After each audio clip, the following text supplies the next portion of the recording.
కేంద్రంలో ఉన్న బీజేపీ ప్రభుత్వం మూడవసారి అధికారంలోకి వచ్చిన తర్వాత కార్మికులు పోరాడి సాధించుకున్న 29 చట్టాలను రద్దు చేసి వాటి స్థానంలో పెట్టుబడిదారులకు అనుకూలంగా 4 లేబర్ కోడ్లను తీసుకువచ్చిందని ఈ రోజు నుండి అమలు చేస్తున్నందుకు సిఐటియు బ్లాక్ డేగా పరిగణిస్తుందని లేబర్ కోడ్లు రద్దు చేయాలని సిఐటియు జిల్లా కార్యదర్శి కల్లూరి మల్లేశం డిమాండ్ చేశారు.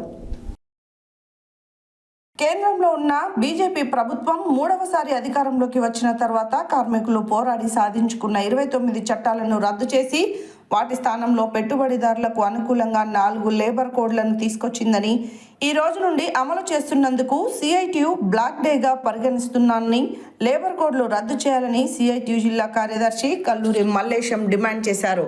బుధవారం వలిగొండ మండల కేంద్రంలో సిఐటియు మండల కమిటీ ఆధ్వర్యంలో లేబర్ కోడ్ అమలు ఏప్రిల్ 1ని బ్లాక్ డేగా నిరసన కార్యక్రమం నిర్వహించారు.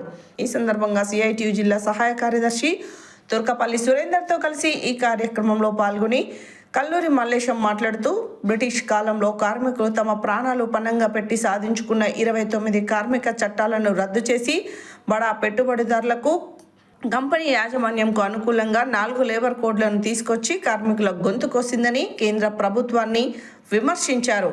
ఈ కోడ్లకు వ్యతిరేకం ఫిబ్రవరి 12 దేశవ్యాప్త సమ్మె అన్ని కార్మిక సంఘాల ఆధ్వర్యంలో నిర్వహించడం జరిగింది.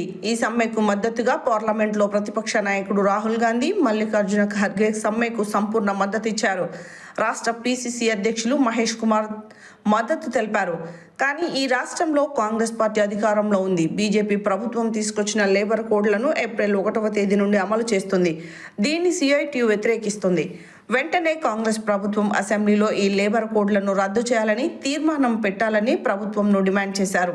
ఈ కార్యక్రమంలో సిఐటియు మండల నాయకులు కొండే నరసింహ, జన్ని జంగయ్య, గాడిపల్లి నరసింహ, పగిడం లక్ష్మయ్య, స్వామి, రేణు, రాములమ్మ, జయసుధ, లక్ష్మమ్మ, నరసింహ, సాయిలు తదితరులు పాల్గొన్నారు.